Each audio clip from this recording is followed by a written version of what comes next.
Avec vous aujourd'hui un fil, le fil de ma vie, et plus particulièrement celui de mon parcours professionnel. Mais avant de commencer, j'ai posé un décor, et je vais aussi poser un autre décor, celui de notre société. La société, c'est quelque chose où on l'apprend, c'est très complexe, on va la complexifier. Et comme on fait de l'éducation populaire aujourd'hui, je l'ai profondément simplifiée. Mais attention, c'est pas parce que je l'ai simplifiée que il n'y a pas plusieurs dimensions dans ce cadre-là. Je vais vous expliquer très simplement. Nous vivons dans une société. En sociologie, on appelle ça une construction sociale, car on la crée. Et on la crée comment ? Ensemble. On la crée, nous, êtres humains. Et on va vivre d'ailleurs cette expérience de construction sociale dans un espace, celui d'aujourd'hui par exemple, et un temps. Notre espace, celui du XXIe siècle, n'est-ce pas, aujourd'hui, le temps présent, passé, futur.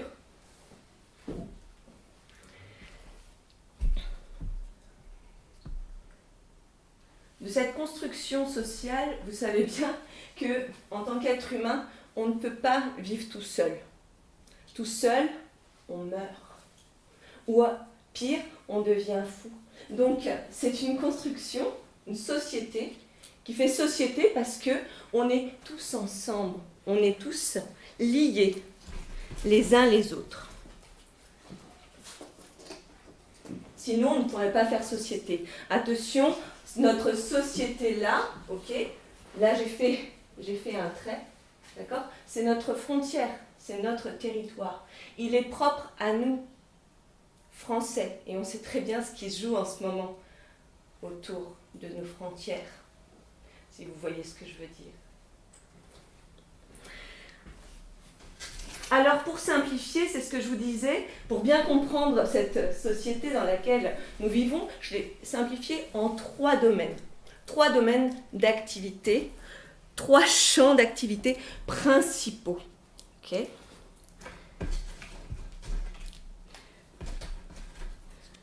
D'abord,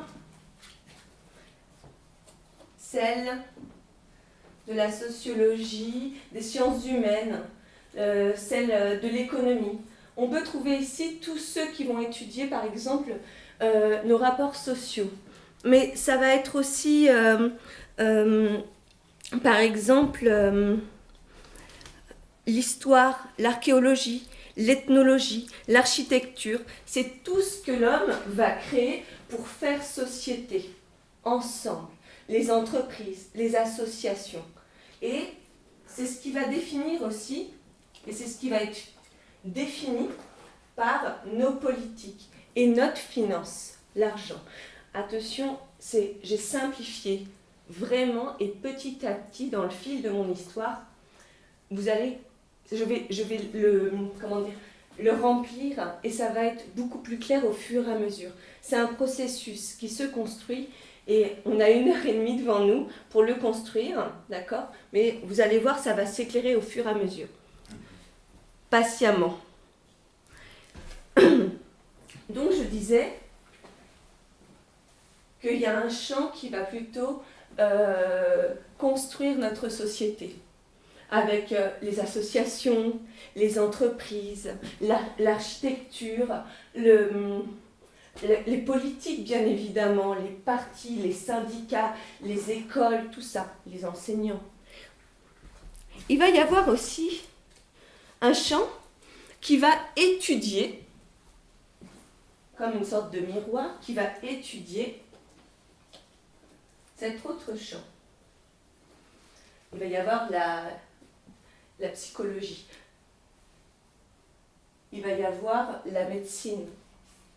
Il va y avoir ceux qui vont étudier, par exemple, la diététique. tout ce qu'on va manger. Là, il y a l'agroalimentaire, par exemple, et là, on va étudier ce qu'on va manger. Je ne sais pas si je vais rester. Tout ce qui va étudier peut-être, de façon plus simple, notre bien-être et notre santé. Notre bien-être et notre santé en lien avec ce que nous vivons ici, au travail principalement. Vous suivez ? Tout en sachant qu'en haut du palmier, il y a les universités. Ici, la médecine, la psychologie. Il va y avoir la neurologie, il va y avoir même, je ne sais pas moi, le yoga, le développement personnel, maintenant, l'art-thérapie, voilà, tout ce qui va permettre de supporter ce que l'on vit ici, dans nos rapports sociaux, parce que, au définitif, ici, ce qui se joue, ce sont des rapports de domination.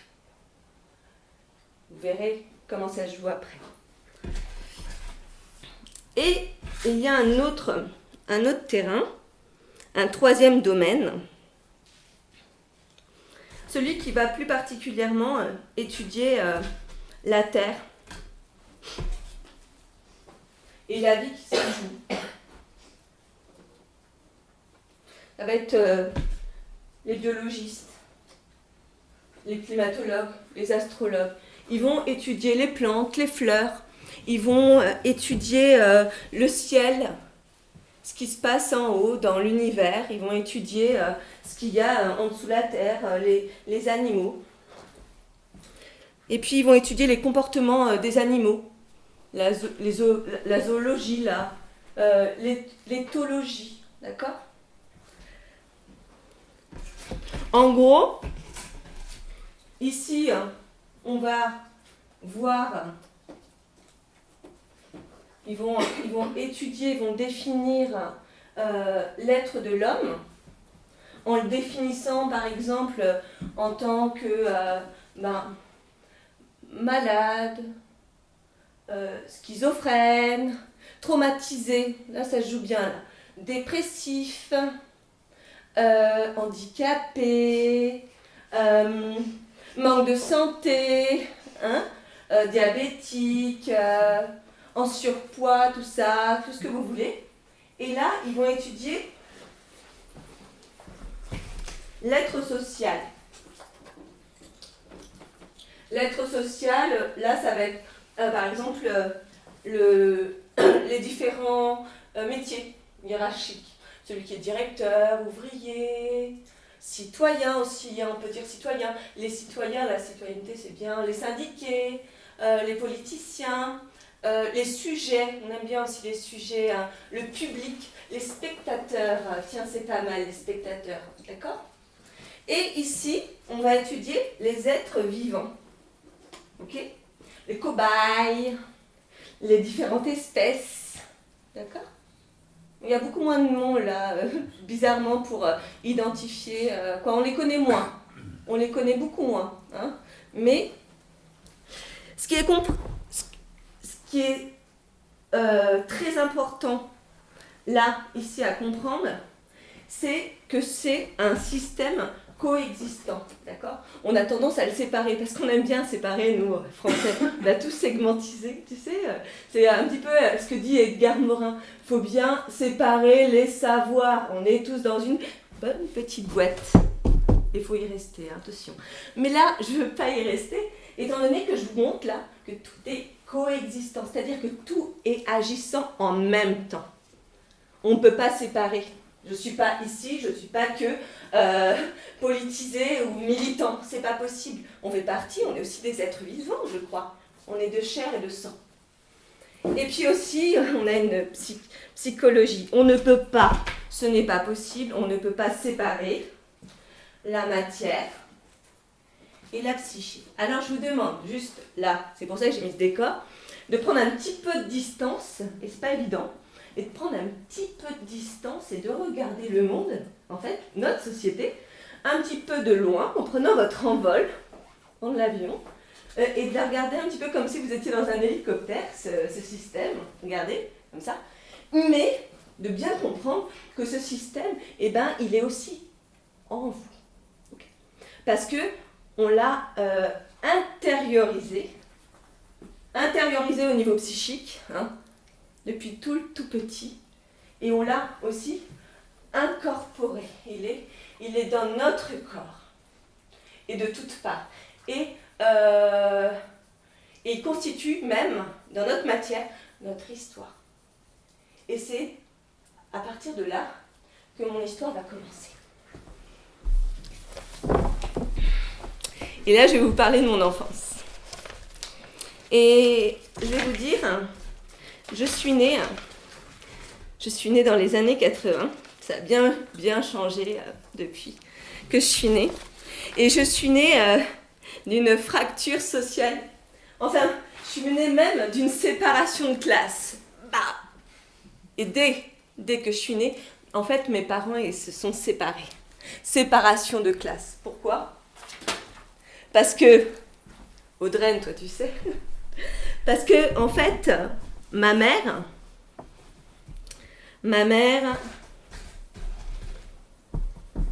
pour la petite histoire, elle est issue de la noblesse provinciale, mais la noblesse bretonne, d'accord ? C'est la cinquième de 8 enfants. Mes grands-parents, ils étaient même barons et baronnes. Mais en fait, ça ne voulait absolument plus rien dire à l'époque. Mais ils aimaient bien. Okay. Et moi, je suis née à Versailles même. Vous le savez. Je suis née à Versailles, mais en fait, j'habitais pas du tout Versailles. C'était pas vrai. J'habitais pas à Versailles. Juste ma maman, elle a voulu que je naisse à Versailles. Pourquoi ? Parce que c'était plus sécure au niveau de la santé. Parce qu'à Châtillon, là où je suis née, les hôpitaux, c'était pas tout à fait ça. Donc elle a préféré, elle a profité de là où habitaient mes grands-parents pour que je naisse dans un endroit un petit peu plus sécure. Qu'est-ce que je vais vous dire au niveau de ma maman aussi ? C'est que elle a eu une éducation relativement stricte et catholique, bien sûr. Et il faut savoir que c'était pas évident parce que pour ma maman, 8 enfants, il faut bien savoir qu'elle a été éduquée par une nourrice. Et en fait, les enfants de cette noblesse bretonne, là, ils n'avaient pas le droit de parler. Et ils étaient séparés du monde des adultes, d'accord ? Ma maman, avec ses frères, ses sœurs, tout ça, ils mangeaient dans la cuisine ou avant les parents. Hein, et ils n'avaient pas le droit de parler. Et il y avait quelque chose qui était qu'il faut savoir très très très important, c'est que ils parlaient de rien. Le monde des enfants et le monde des adultes, il n'y a aucune correspondance. C'est comme si les enfants n'existaient pas. D'accord ? Il faut savoir ça. Et mon papa, il vient de la classe dite populaire, franchement. C'est un petit titi parisien qui est né dans le 17e arrondissement de Paris. Et en fait, ce qu'on pourrait appeler aujourd'hui, c'est un gueux, quoi. Un gueux dans le sens où il n'a pas beaucoup été à l'école. Il ne savait pas tellement parler le français, en fait. Il a arrêté ses études, il avait 15 ans, un truc comme ça. Et puis, il a fait un petit peu comme mon papy, mon pépé et ma mamie. Mon pépé et mémé. C'est la différence, mais vraiment, c'est très important ce que je dis là. Parce qu'il y a du côté de ma mère, c'est grand-mère et grand-père. Sur la lettre, quand je devais leur écrire, c'était « Madame la baronne ». Et Monsieur le baron, pour moi c'était grand-père et grand. Voilà. Et du côté de mon papa, c'était Titi, c'était Pépé. Et en fait, même mon Pépé, c'était un pupille de la nation. D'accord ? Et du coup, Ce que je veux dire par là, c'est que d'un côté, en fait, il y a Bigard, et de l'autre côté, il y a le Mercier. Vous voyez ? Et moi, j'étais un petit peu séparée là-dedans. Okay. D'un côté, chez ma mère, faut pas bouger, faut se tenir droit et faut pas parler. Et de l'autre côté, chez mon père, tu fais ce que tu veux. D'accord ? Mais du coup, ma mère, elle est partie. Ils n'avaient pas du tout ce qu'on va appeler... ils n'avaient pas du tout les mêmes valeurs, les mêmes principes même, on dirait, moraux, on appelle ça. Les mêmes normes. Ça veut dire quoi, ça ? Ça veut dire que chez ma mère, elle avait appris à se tenir droite, à pas mettre les coudes sur la table, à manger tout son repas. Je pense que ça vous parle. Hein. Il fallait... t'avais pas le droit de parler, en fait. Hein. Moi, j'avais pas le droit de parler quand j'étais à table avec d'autres adultes. Il fallait se taire. Et chez mon père, on regardait la télé. Il y avait la rue de la fortune. Hein. Et puis, on était là. Et puis, hop, on s'en foutait. On me parlait même la bouche pleine. C'est pas grave. On sortait de table, même. Hein. Moi, j'avais pas le droit de sortir de table quand j'étais petite. C'était interdit chez ma mère. Interdit. Mais...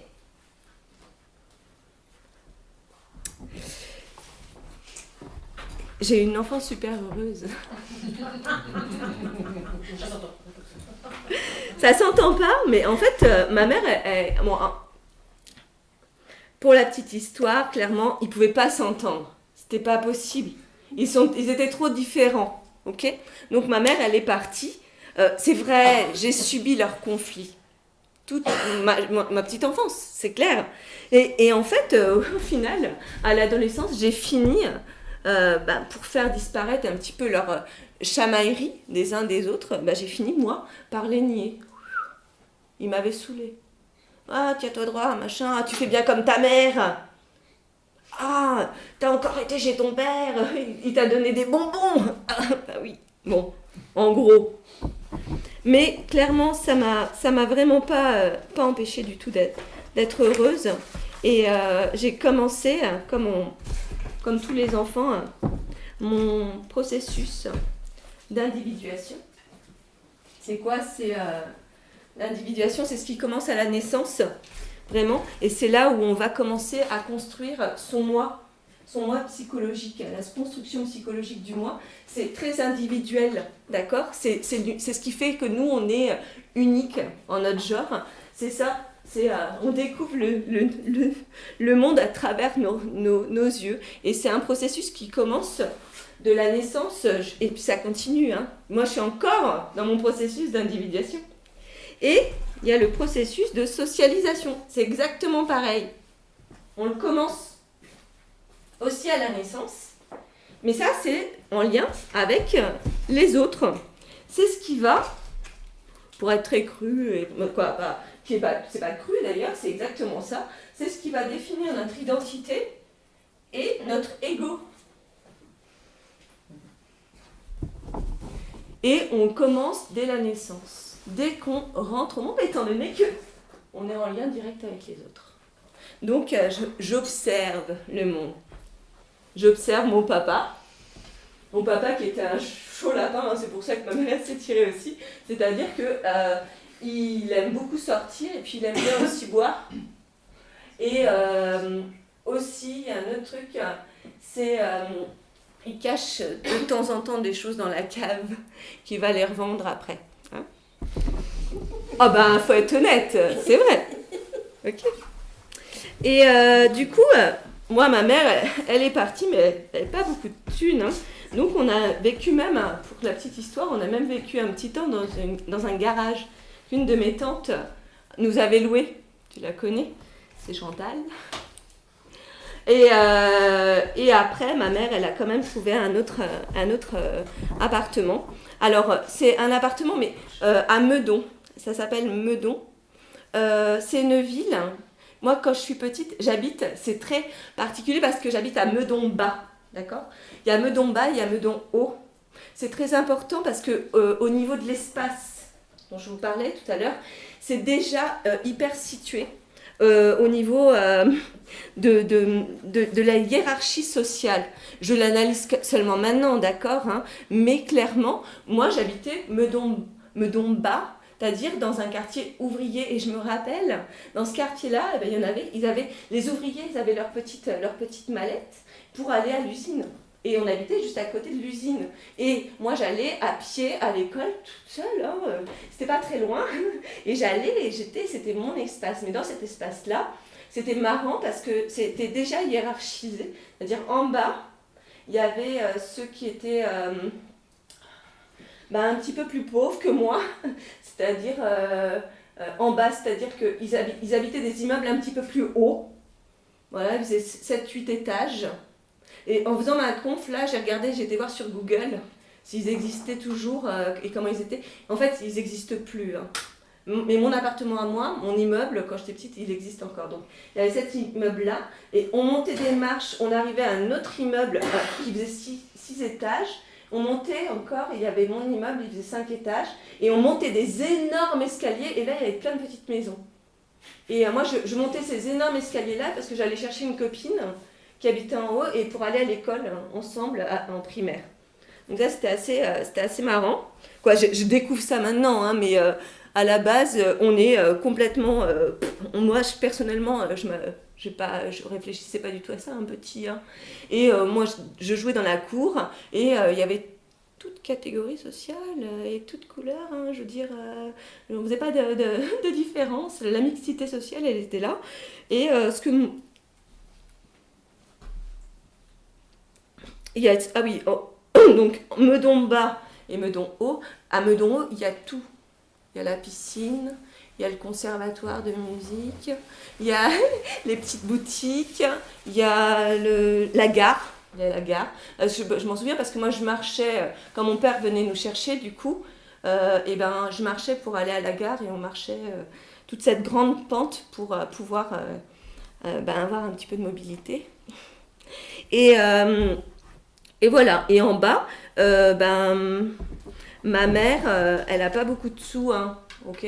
Donc, même des fois, on mange, pour tout vous dire, tellement c'est la misère, on va dire, quand même, elle bosse, hein, elle est secrétaire. Hein. Donc, elle a un petit salaire, tout ça, et puis après, elle a divorcé, donc elle est quand même mal vue dans la société à l'époque, c'est quand même difficile. Mais bon, de temps en temps, on va manger quand même dans les images des livres, ça s'appelle aussi. Et on a fait un deal, il y a une petite épicerie en bas de la rue et il est tout seul, donc c'est un Marocain, il a perdu sa femme et elle va prendre le linge, lui laver, puis nous on va avoir de temps en temps un petit peu à manger, donc il y a une certaine solidarité vraiment dans le quartier. Et il faut savoir une chose, c'est que dans ce quartier-là, il n'y a absolument pas de caméra, c'est pas surveillé, c'est assez libre. Et surtout, à cette époque-là, c'est super important, c'est qu'on peut, nous, les enfants, on peut jouer sans être surveillés et ça choque personne. Hein. C'est-à-dire que c'est pas « regardez, elle a laissé ses enfants toutes seules dans la cour, là. Elle n'a pas peur ?» Non. Non, non. On a vraiment une liberté qui est là, qui est quand même profitable parce que faut savoir que là, depuis les années 80, 90% de cet espace de liberté, ça a diminué de 90%. Petit à petit, là, il y a beaucoup moins de liberté. Pourquoi ? Parce qu'il y a eu des constructions, beaucoup. En ce moment même, hein, apparemment, si j'ai bien compris, il y a à peu près 5 à 6 par jour terrains de foot qui se font construire en France. On en a un petit aperçu là devant, vous avez vu le chantier. Là. Et pourquoi on accepte ça, de se faire priver de nos espaces de liberté quelque part, hein. Et ben c'est parce qu'on a un petit peu peur de ces espaces de vie et de liberté. On ne sait jamais, on pourrait avoir un étranger qui vient nous choper un petit enfant. Alors je dis pas qu'il n'y a pas des risques, mais c'est vraiment très très limite et très très très limité par rapport à ce qu'on nous dit. Et c'est aussi une peur qui est construite et qui est complètement irrationnelle. Et c'est d'autant plus regrettable que dans cet espace de liberté, dans cet espace où il y a la nature et où on peut inventer des choses, et ben justement, il y a notre créativité aussi et notre inventivité personnelle, qui fait partie de notre processus, qu'on va dire, d'individuation. Moi, je le mettrai plus tard parce qu'il n'est pas encore apparu pour moi ici. Hein, je construis mon identité, mon moi, hein, c'est normal, c'est ce qui va être beaucoup plus présent au niveau de la société. Et mon identité, on va dire, et mon ego face au monde tel que je le vois plus ou moins. Mais dans cet espace de liberté, eh ben, je vais commencer mon apprentissage quand même de la vie. Et celui-ci se fait par la rencontre et ça se fait aussi par imitation. Je vais imiter ce que je vois. Je suis une enfant et je regarde. Et en fait, ce que j'aime dans cette nature et ces espaces de liberté, c'est d'être avec les gens et de les rencontrer parce que c'est très important. Et je vais jouer surtout parce que j'adore jouer. Et je vais chanter, je vais devenir chanteuse. Je vais aussi être animatrice radio parce que mon père, il aime bien, c'est plus rire et chanson, mais il aime bien écouter la radio, tout ça. Et j'aime bien écouter aussi, du coup. Donc, je deviens animatrice radio. J'enregistre, j'ai encore les cassettes chez moi. Et je m'entends, alors c'est trop marrant, j'imite la météo, j'invente des émissions, je suis Madame Soleil. C'est trop marrant. Je deviens aussi animatrice, illustratrice en fait, de magazines de mode. Normal, hein, quand on va chez le médecin, il y a des magazines. Alors je regarde, oh, c'est marrant ça. Je deviens marchande, normal. Je vais faire des courses aussi. Ma mère, elle est secrétaire. Et à un moment donné, elle travaille chez Alcatel. Et à un moment donné, ça évolue parce qu'on est aussi dans une société qui évolue, qui se modernise, n'est-ce pas? Et du coup, moi, il y avait un téléphone, tu sais, comme ça. Et elle arrive un jour, elle était trop contente, avec un téléphone à touche. Donc, elle me donne le téléphone comme ça, et moi je suis là, ouais, trop cool. Allô. Je joue, bref. J'aime bien observer, je suis une exploratrice et j'aime bien étudier la nature. Donc, je deviens croque-mort. Alors, ça paraît bizarre, mais c'est parce que je trouve les insectes, je les tue pas, jamais, mais je trouve les insectes et du coup, je les enterre, je fais un petit cimetière. Ça doit être mes influences. Comme ma mère, elle est catho, de temps en temps, elle va à l'église ou je sais pas. Et donc, je fais mon petit cimetière. Exploratrice. J'invente des poésies, je suis sûre que tout le monde a fait ça ici. Hein. Je chante, je deviens humoriste, même comédienne. Je fais même des spectacles, bien sûr, privés pour ma famille, que ce soit du côté de mon père ou de ma mère, bref. Tout le monde y a le droit. Et de temps en temps, même le mercredi, il y a ton papa, qui m'emmène dans sa boutique. Je deviens libraire. Je peux même pas savoir comment ça m'a touchée, parce que même l'odeur des livres anciens, aujourd'hui encore, c'est quelque chose qui m'a pénétrée, que j'ai incorporé, intériorisé, toujours. Et je deviens même, en fait, marionnettiste. Marionnettiste, hop, oui, il y a encore assez de fils que j'ai eu du mal à trouver des fils. Et du coup, marionnettiste, et mon papa, il m'avait donné un petit peu d'argent parce que il était restaurateur, donc il avait des pourboires et tout, il m'avait donné des sous. Un jour, j'avais 7 ans, et du coup, pour aller en vacances, et je vois un monsieur, ils vend des marionnettes. Je prends une marionnette. Et pendant 3 ans, c'était vraiment, j'avais appelé Ernest ma marionnette. Et du coup, je faisais la marionnette pour aller voir les autres dans la rue. Et pour les rencontrer. Bonjour, comment ça va? Et bien sûr, je deviens restauratrice. Tant qu'à faire, j'imite la globalité de la globalité, n'est-ce pas? Bref, vous l'aurez compris, quand on est petit, on est un être sociable, très sociable. On est aussi conscient, parce que j'avais un cerveau déjà à l'époque. Et on est aussi vivant. Et on a profondément, mais profondément, conscience de la justice.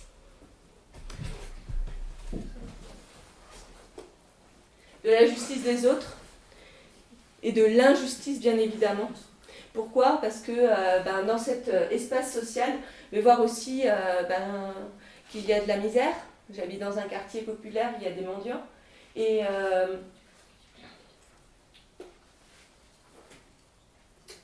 Et c'est l'équité, vous savez. L'équité, ce que c'est, au cas où, c'est la vertu qui consiste à régler sa conduite sur le sentiment naturel du juste et de l'injuste. C'est une vertu, l'équité, profondément enfantine. Je vais vous raconter une petite histoire. J'ai oublié de mettre ça, pardon. La nature, le vivant, notre écosystème, bien évidemment, c'est l'espace de liberté, d'accord? Et je vais vous raconter une petite histoire par rapport à ce juste. On peut en trouver plein, d'accord? Mais j'en dis qu'une parce que j'ai pas beaucoup de temps. C'est une expérience scientifique qui a été faite et qui a été refaite et refaite parce qu'il faut la valider. Vous savez, c'est très rare d'utiliser ça étant donné que généralement, les données scientifiques sont contrôlées par la politique. C'est la politique qui contrôle les données scientifiques. Donc, on n'a pas forcément tous les savoirs à disposition. Okay, mais quand on cherche, on peut trouver des choses. Et donc, du coup, il y a des scientifiques qui ont demandé à des parents, à des enfants de venir, à des parents de prêter des enfants pour une expérience. Ces enfants ont entre 8 à 12 mois, c'est le développement moteur. D'accord ? Ils sont en plein développement moteur, on va les mettre dans une pièce et on les observe, c'est scientifique. Et à un moment donné, un scientifique va passer dans la pièce et va prendre le doudou d'un des enfants et va aller le poser de l'autre côté. Et il va sortir. Et il va observer. Il y a 10 à 15 enfants. Et il observe ce qui se passe. Les bébés. Et là, le bébé qui s'est fait piquer injustement son doudou va se mettre à pleurer. Il va crier, c'est injuste. Il est en colère. Et tous les autres vont essayer soit d'aller récupérer le doudou qui a été positionné de l'autre côté de la pièce, soit ils vont essayer de se mouvoir vers l'enfant qui pleure pour le consoler. On a répété ça plusieurs fois pour savoir si c'était vraiment ce qui se passait. Et oui, c'est acté, l'enfant, le bébé, dans son processus vital, on va dire, est quelqu'un qui est profondément juste. Et qui a conscience, bien sûr, de l'injustice. Ça va avec. Donc moi, je vis toujours avec ma mère. Et puis, elle a un petit capital culturel. Elle a un petit peu de livres et tout, mais elle, ce qu'elle aime, c'est écouter Brel, c'est écouter Barbara, c'est Brassens aussi, et puis Anne Sylvestre, tout ça. Voilà, il y a quand même ce petit capital-là qui est là.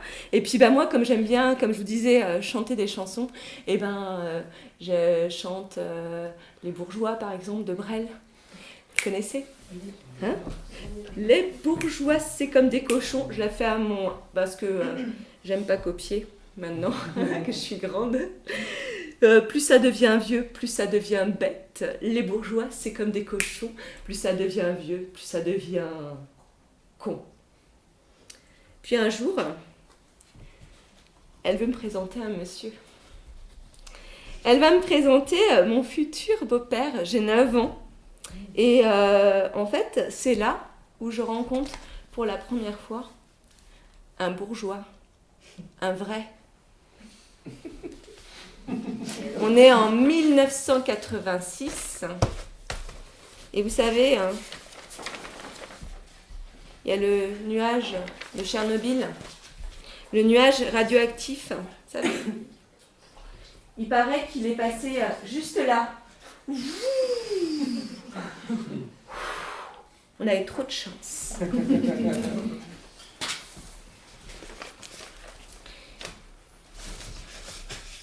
Alors, je vais avoir l'honneur, le privilège de rencontrer celui qui sera mon futur beau-père.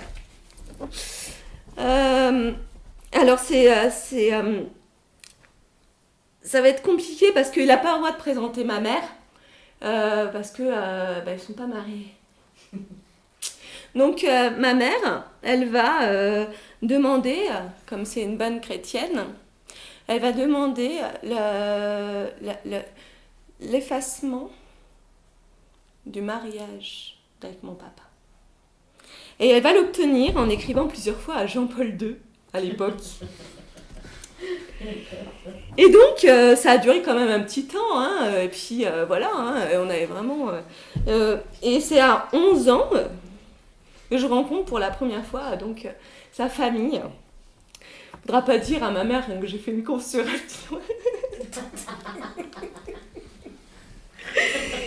Et dans cette famille-là, j'ai le grand honneur, comme je vous disais, d'être une pièce rapportée. C'est comme ça qu'on m'appelle. Hein. Mais cousin par alliance, je suis la pièce rapportée. Et je me rends compte assez rapidement que dans cette famille, ils ont beaucoup de capitaux. Ils ont énormément de capitaux. Je n'allais pas dire que c'est des enfoirés, mais si, hein, quand même. Ils ont les capitaux financiers, clairement ils sont blindés. Ils ont les capitaux culturels et ils se la pètent, clairement. Ils ont le capitaux social, c'est-à-dire qu'ils ont un réseau mais de malade mental. Et ils ont un réseau symbolique. Le symbolique, c'est-à-dire que quand même, je vais en vacances à Concarneau avec mon beau-père. Je n'ai pas le droit de parler, hein, attention. Je suis qu'une pièce rapportée, hein. Faut pas déconner. Et du coup, par exemple, j'ai une de mes tantes et ils ont une plage particulière, privée. D'accord ? Alors, moi je vais avec mon papa en Normandie, et c'est blindé, il y a plein de gens, hein, tu as du mal à poser ta serviette. Et là, à Concarneau, ils ont une plage, tu as le choix. Où tu veux, ma plage, elle est à moi. Je ne vais pas rester longtemps par contre. Hein. Je ne suis pas restée longtemps parce que humainement, ils sont très creux. Et c'est faux, mais c'est vraiment faux. C'est-à-dire qu'il n'y a aucune réalité, il n'y a aucune vérité en eux. Tu joues leur jeu, leur apparence. Tu n'as pas le droit d'être toi. Ce n'est pas possible d'être soi là-dedans. Parce que tout est un jeu perpétuel. C'est incroyable. Hein. Je vais vous donner une anecdote quand même pour vous expliquer clairement. Je suis par exemple, ce qui peut être un petit peu choquant quand même, j'ai un cousin, il s'appelle Geoffroy, donc un cousin par alliance, et il est bête. Mais il est bête. Il a 2 ans de moins de moi, donc je lui donne le bénéfice du doute quand même. Mais quand même, quand il rigole, alors c'est méchant, hein, mais quand il rigole, il dit comme vous savez. Non. Non, rien à voir. Non, rien à voir. Non. C'est quand même correct. Non, ok.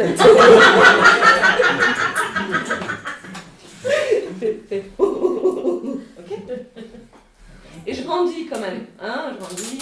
Et pour la petite anecdote, à un moment donné, je sais pas comment il a fait, je pense que c'est quand même financier et puis un petit peu social, hein, ils ont un bon réseau.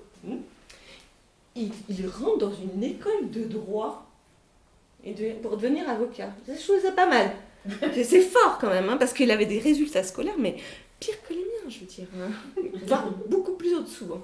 C'est incroyable. Bref, tout ça pour dire qu'ils ont quand même si j'oublie pas mal de choses, ils ont quand même pas mal d'argent. Contrairement à nous. Et donc, il faut qu'on s'estime heureux. Hein. Et donc, moi, ma mère, elle s'est mariée avec lui, ok ? Et c'est lui qui apporte le capital pour acheter la maison, ok ? Donc, c'est chez lui. Et chez lui, on n'a pas le droit de parler comme on veut. Et c'est son capital culturel. C'est-à-dire que je n'ai pas le droit de lire ses BD. Et moi, j'adore les BD. Je n'ai pas le droit de lire 13, j'ai pas le droit... Parce que la culture, ça lui appartient. Ok ? Et comme je ne suis pas sa fille, je n'ai pas le droit à son capital financier. Ok ? Très égoïste. Très égoïste. Il faut bien comprendre l'égoïste. l'égoïsme profond de ce système de domination. Comment il est construit, par quelle pensée il est construit.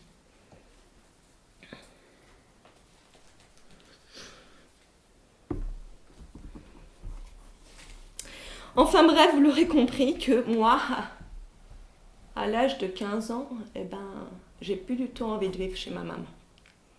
Donc je vais déménager chez mon papa. Et chez mon papa, c'est pas du tout la même chose. On a le droit de regarder la télé jusqu'à pas d'heure. C'est vive la liberté, je vais en boîte, comme je veux. C'est the libération. Parce que chez ma mère, je ne peux pas bouger, je ne peux rien faire. Je n'ai pas le droit. D'accord ? Et vraiment ? Et chez mon père, tu fais ce que tu veux, ma fille. Et clairement, je m'éclate chez mon père. Et je passe en troisième. Mais alors je fais plein de copines, je sors et tout.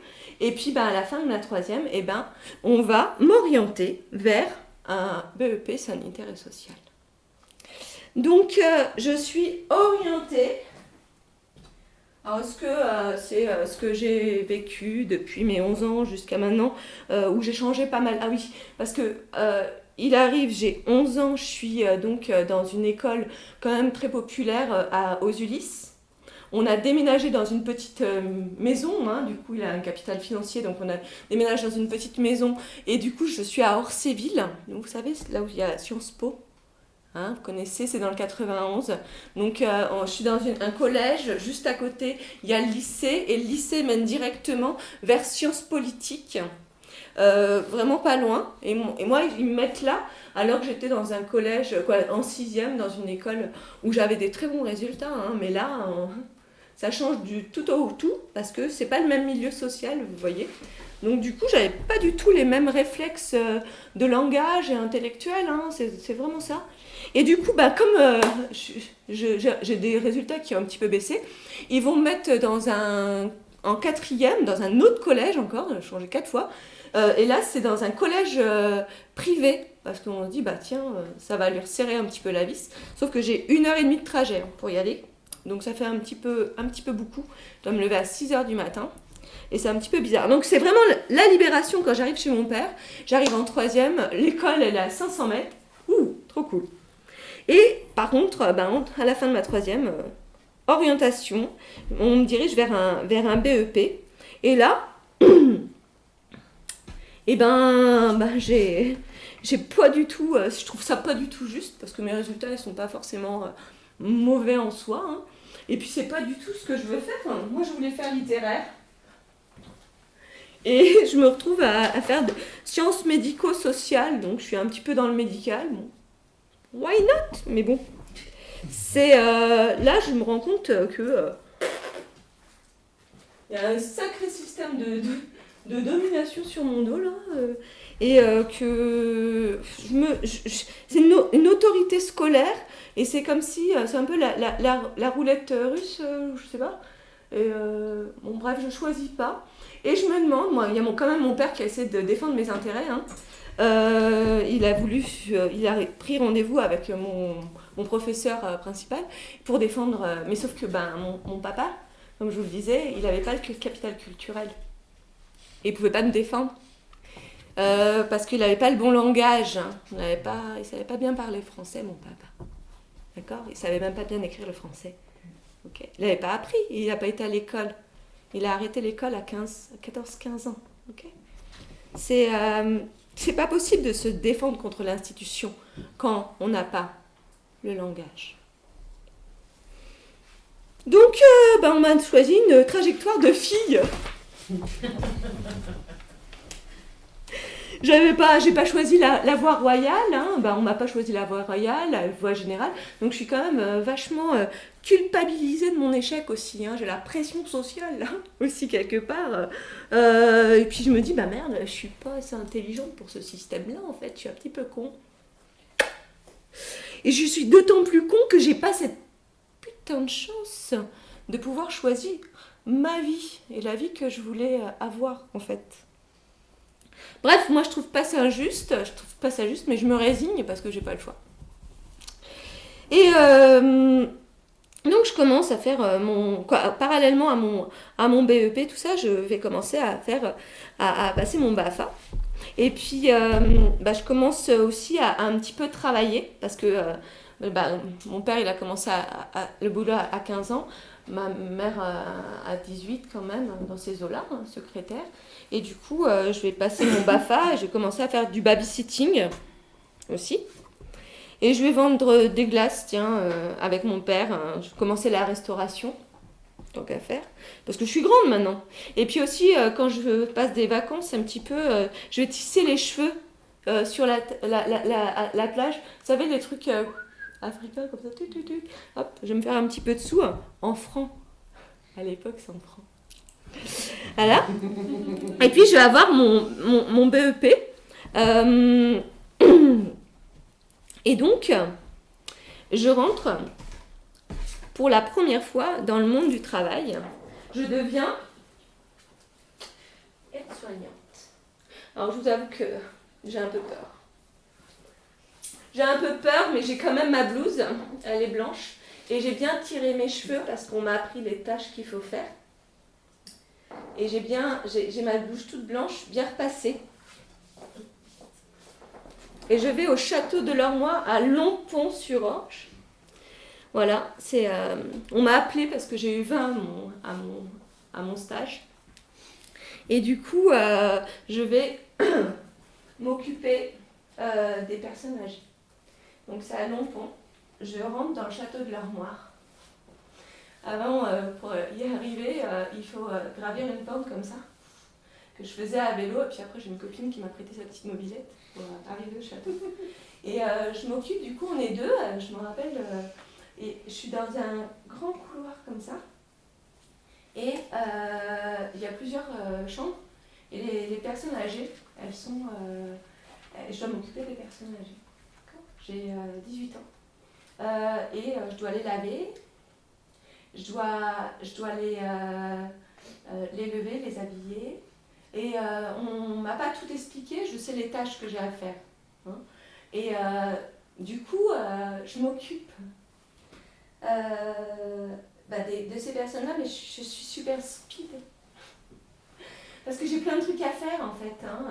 Je dois courir partout et j'ai pas le temps de m'occuper d'elles, réellement. Alors il y a Madame Pompon, je me rappellerai toujours parce que c'est des expériences qui touchent. J'ai Madame Pompon, juste en face, c'était copine avec Madame Lambert, il y avait Madame Girard, il y avait Monsieur Girard, il y avait Monsieur Motion qui avait un problème psychiatrique qui me faisait peur, putain, moi j'avais jamais vu des vieux d'aussi près. On m'avait pas dit. Et on m'avait surtout pas parlé de la masturbation de vieux. Et des petits, mais ça c'était plus tard. Hein.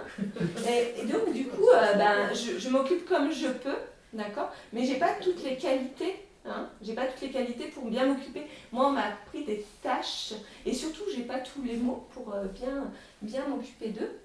Et donc, Madame Bonbon, elle fait « Oh, un petit ange qui passe !»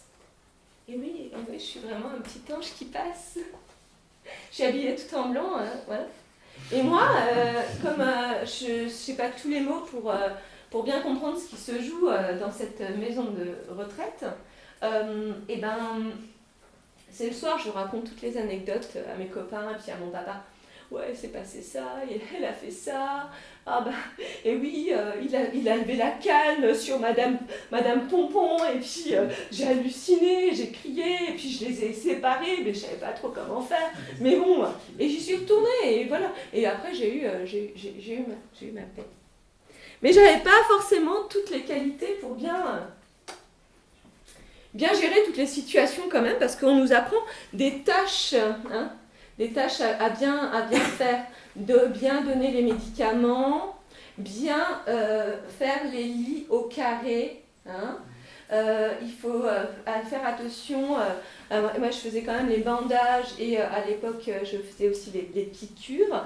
Donc, tu as tout ça en tête, tu as toutes ces tâches à faire. Tu ne penses pas à savoir ce que l'autre il a dans la tête et puis à te poser. Parce que tu n'as pas le temps, tu ne peux pas te poser en disant bon, alors, comment vous allez aujourd'hui, Madame Pompon vous allez bien et tout. N'empêche que je sais qu'une chose, c'est que à mon âge encore, eh ben, ils sont dans ma tête parce qu'ils m'ont vachement marqué, quoi. Ils sont encore là. Ils sont encore là, mais ils sont plus là. Hein, c'est des fantômes, ils sont encore là, mais ils sont plus là. Et aujourd'hui, vous savez, c'est exactement pareil pour les aides-soignantes ou les personnes... le personnel soignant, c'est-à-dire que je suis retournée aussi de temps en temps dans les maisons de retraite, en hôpital. Voilà, j'ai quand même quelques expériences quand même.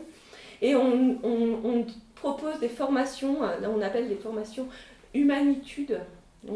Ça s'appelle comme ça. L'humanité, vous allez l'apprendre. Alors vous avez 3 jours de formation, vous allez apprendre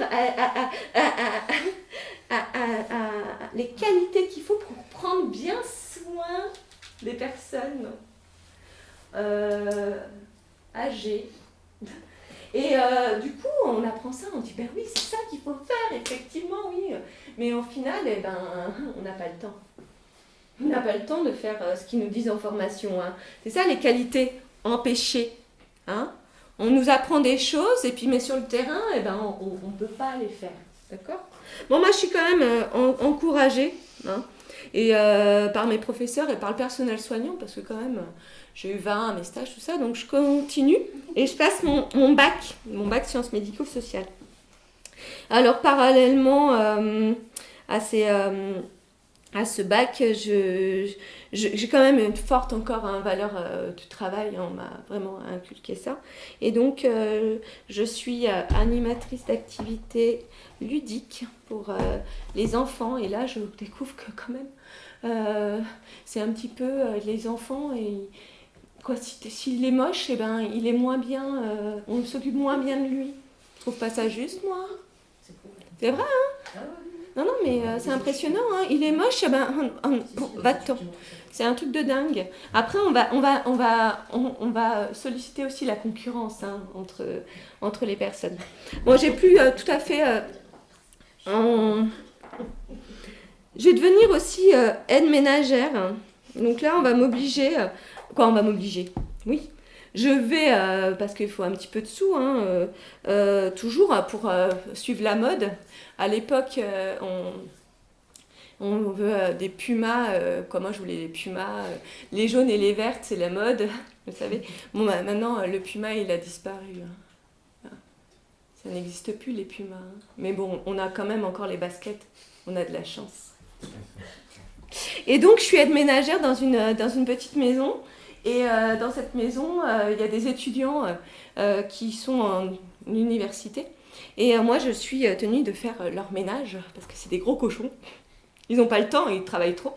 Et moi, on me demande de faire le ménage avec de l'ammoniac. J'ai pas de gants, on m'a pas donné de gants. D'accord ? Vous savez ce que c'est que l'ammoniac ? C'est une horreur, ça pue et ça fait très mal. Hein ? Aux mains. J'incorporise le monde du travail. Hein ? C'est pas mal, hein ? Alors, ouais. C'est là où j'apprends à mes dépens, petit à petit, vous verrez, ça va continuer, qu'on est constitué de corps et d'un squelette. Le boulot, ça fait mal. Bref, en terminale, j'arrive à trouver un petit boulot auxiliaire, en auxiliaire péricultrice dans une PMI. Ça s'occupe des enfants, des petits-enfants, où les mamans, c'est les mères célibataires, mères très jeunes, et en fait, elles sont pas du tout capables psychologiquement de s'occuper de leurs enfants. Elles ont trop de problèmes dans leur vie, de violence, de plein de trucs. Et moi, je suis là pour plutôt m'occuper des petits bébés Je m'occupe des couches, tout ça, auxiliaire péricultrice. Je fais ça 10 heures par semaine. C'est un tout petit contrat. Mais je m'occupe des enfants des autres là. Parce que j'ai trouvé ce boulot. Parce que les mamans, elles sont pas du tout en capacité de le faire. Elles ont trop de problèmes dans leur vie. Et je me rends compte que je suis vachement seule sur le terrain. C'est-à-dire que moi, je m'occupe beaucoup des mamans, en fait, et de leurs bébés. Et la hiérarchie, elles sont souvent dans leur bureau, je les vois pas trop. Et puis moi, je fais du lien avec les bébés, les mamans. Et puis de temps en temps, je vois un éducateur spécialisé. Je fais ah non, c'est pas pour. Ah ok, bon, c'est pas grave. Je vais continuer ma route. Et je reste quelques mois parce que j'ai mon bac, sciences médico-sociales. Et pour la petite anecdote quand même où j'étais moi vachement fière, c'est que j'ai la meilleure note en communication de tout le département de Versailles. Et quand je vais chercher mon bac, j'ai ma prof de com qui court à ma rencontre. Et moi, j'avais peur de l'avoir loupé. Hein. Et non, elle me fait « Ah, trop bien !» Et j'ai 17 en com. Ouh. Et on me propose... j'ai fait des stages pour être secrétaire médicale et on me propose de devenir secrétaire médicale en intérim. Je travaille à Manpower Santé. Manpower Santé. Manpower Santé, ouais. Et du coup, intérimaire, tu gagnes vachement bien ta vie. Entre le contrat de 10 heures et intérimaire où tu as un petit peu plus de sous, tu choisis quand même tu choisis le secrétaire. Et là, je suis sujet à la reproduction sociale. Hein. Vous vous souvenez, ma mère a été secrétaire. Et là, je deviens bizarrement secrétaire médicale. Du coup, je fais ça, je vais m'installer dans la vie. Je vais devenir secrétaire médicale, je prends mon petit appartement. J'ai 20 ans. Et je fais de l'intérimaire, mais je fais aussi de l'animation en même temps. J'ai ma phase, je fais des classes de découverte et tout, et de l'animation dans les centres sociaux. Et à un moment donné, après un an de vie active comme ça, je me dis quand même, j'aimerais bien continuer mon chemin. Et je m'inscris à l'université. Alors je pense que j'ai pas choisi mes études par hasard, parce que bizarrement, j'ai fait de la sociologie. Et je m'installe à exactement 1 kilomètre de la maison de mon enfance. C'est-à-dire que je suis à Paris 5 et j'habite à Malakoff. Et la maison de mon enfance, c'est à Meudon. C'est à 1 kilomètre. Hein. C'est très bizarre. Et là, pour subvenir à mes besoins, parce que j'ai toujours pas d'aide financière, je deviens caissière. Caissière à Auchan, ici les Moulineaux. Et je fais les 17-22. 17-22, c'est un contrat d'étudiant. Et j'arrive chez une caisse. Je suis une caissière, d'accord ? Et un petit peu après, ça va devenir hôtesse de caisse. C'est plus valorisant quand même, hein, je trouve. Non mais je suis une caisse, mais j'ai vraiment une caisse. C'est-à-dire que je m'occupe d'une caisse où il y a des sous dedans. Et là, il y a toute une sécurité. Hein. On m'observe. Il ne faut pas que je perde la caisse. C'est ça. Et dans ce métier-là, dans ce travail-là, on parle que de produits. Des produits à consommer. T'as le prix de machin, il faut le prix. Le prix, t'as le prix. Tu sais le prix de ? C'est quoi le code du prix de ? Le prix. Tu sais ce que c'est ? Hein ? Ok, tu passes. Et là, et c'est encore une fois, c'est le corps, d'accord ? Parce que tu t'assois, comme ça, et si, déjà, bon, il y a les clients, ils ne te regardent pas. T'es une caisse, ils ne disent pas bonjour. Très peu, si, moi je dis bonjour. Moi aussi, toujours je dis bonjour. Toujours je dis bonjour. Et du coup, à l'époque, il n'y avait pas la nouvelle loi, là. Vous savez, les bacs de 6 bouteilles. Maintenant, il faut les laisser dans le caddie. Mais avant, non. Donc, c'est super lourd. Cling, cling, cling. Et ben, je peux vous assurer que vous avez mal là. et mal au bras. Et c'est un truc de dingue. Et vous avez votre caisse, et vous savez, quand vous travaillez au champ, ben, il y a la badgeuse. Gling, gling, et il y a cette pièce où il faut compter.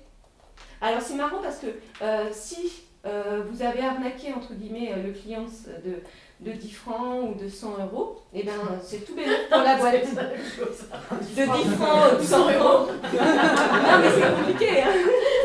On intériorise aussi notre monnaie, je veux dire. Et du coup, c'est bénéfice pour la boîte, quoi. Hein. 100 francs, c'est très bien. Par contre, si vous êtes fait voler, c'est de votre paye qu'on vous retire. À l'époque, ça l'était. Alors, je peux vous assurer que votre caisse, eh ben, vous y faites très attention. Hein. D'accord ? Et en plus, à l'époque, il n'y avait pas les caméras. Donc, il y avait un agent de sécurité qui vous protège avec votre caisse. D'accord ? Alors, on pense qu'on nous protège. Non, c'est la caisse qui protège. Hein. Si on se fait taper dessus, il va prendre la caisse et puis il va courir avec. Hein. Il ne va pas nous protéger, nous. Hein. D'accord ?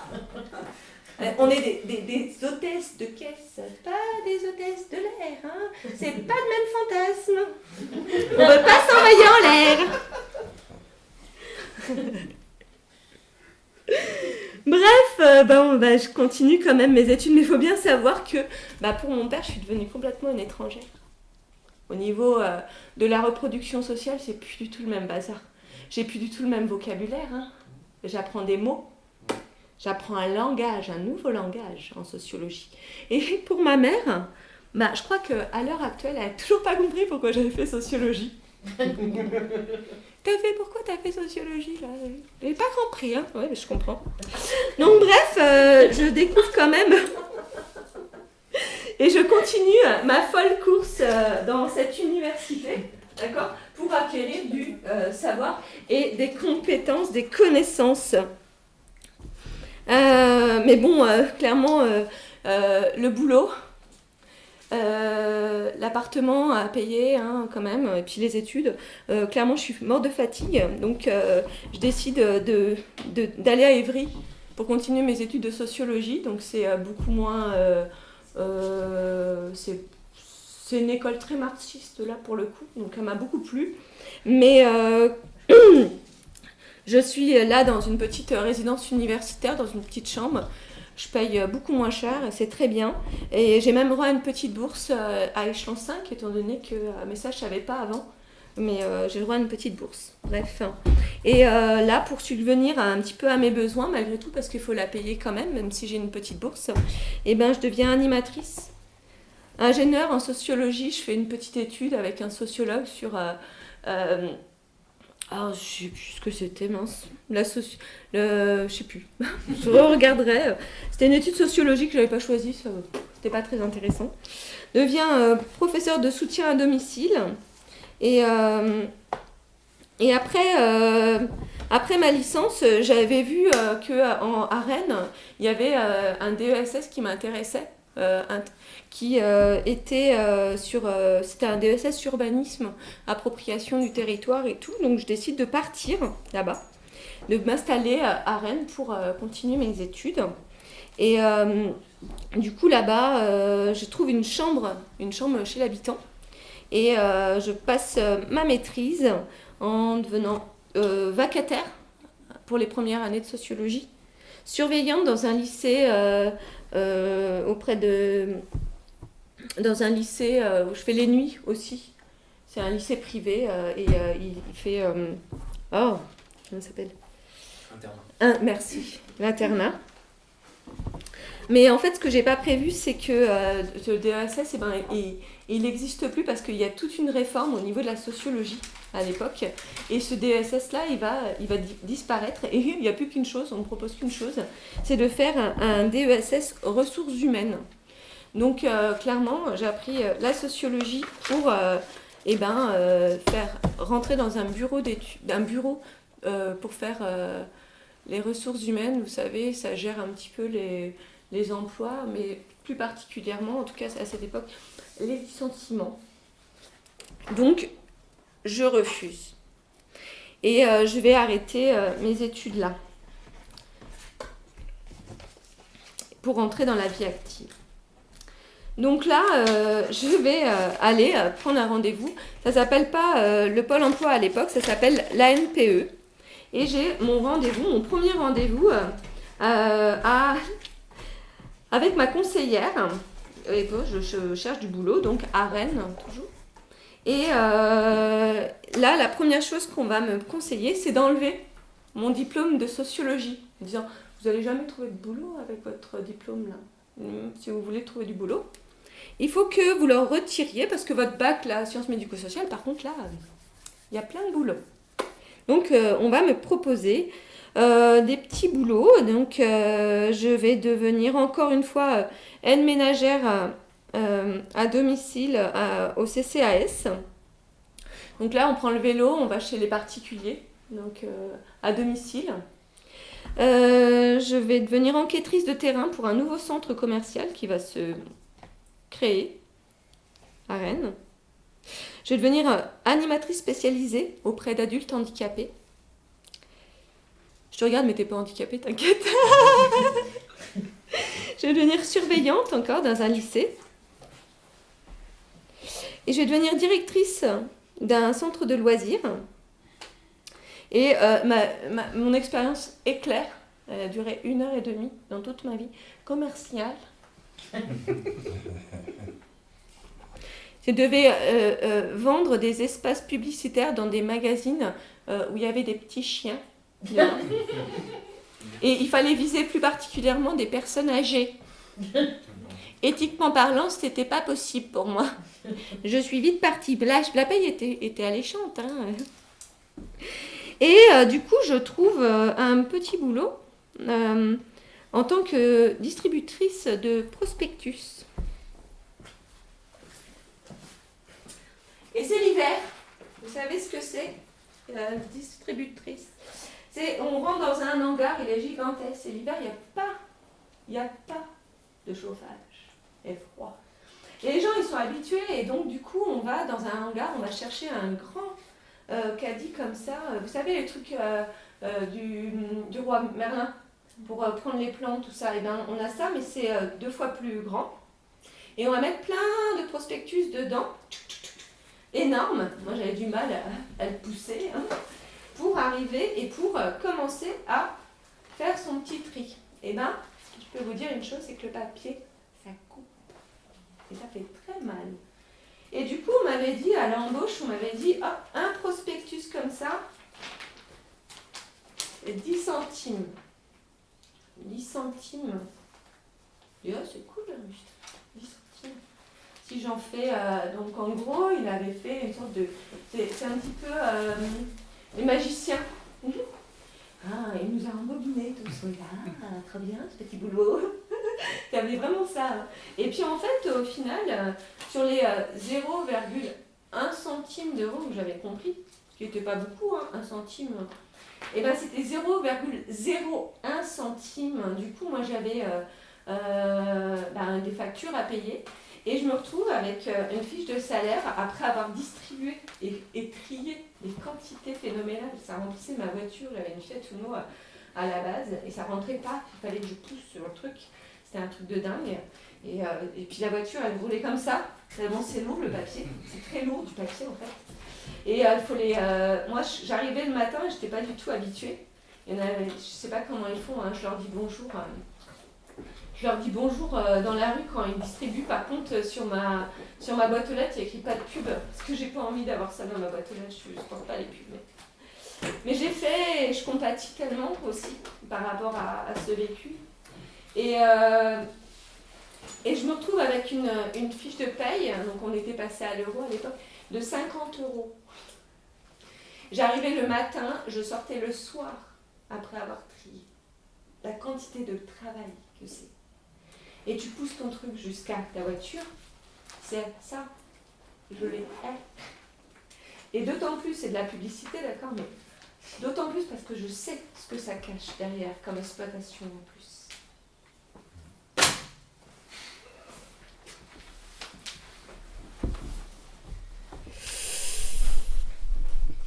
Bon, alors là, je suis vraiment super précaire. Et là, je tombe au RMI. Alors, le RMI, C'était mon meilleur ami Rémi, ça date. Hein, et du coup, c'est l'ancien RSA. D'accord. Je trouve pas de boulot à Rennes, c'est pas possible. Donc du coup, je suis suivie par l'insertion, quoi, les professionnels de l'insertion, les travailleurs sociaux.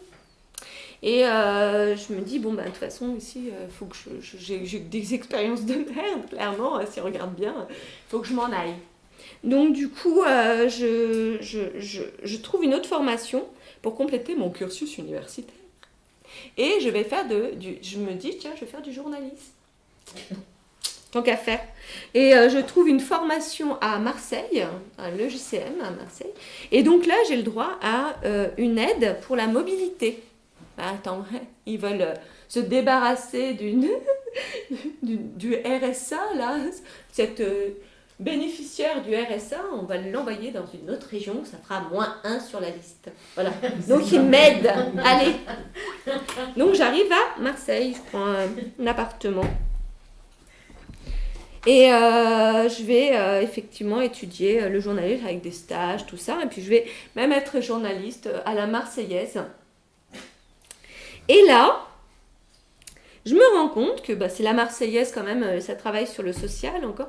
Ils deviennent vachement sinistres. Hein. Voilà. C'est le cynisme, comment dire, ils protègent de la misère, mais c'est comme s'ils voulaient s'en défendre. C'est un petit peu moi, comme quand je suis aide-soignante, j'arrive chez moi, je raconte tout ce que j'ai vécu par rapport aux personnes âgées. Je dis mes anecdotes, j'ai vécu ça, ils ont fait ça, Madame Pompon, machin. Et les journalistes, c'est pareil. Ils se déversent de ce qu'ils ont vu comme misère et ils font des blagues tout le temps. Les blagues, vous savez, c'est comme moi à 15 ans. J'avais une blague, je l'aimais bien. C'était celle des Somaliens, vous la connaissez ? Non. Hein ? Vous savez comment une famille de Somaliens se nourrit ? Non. Avec un grain de riz.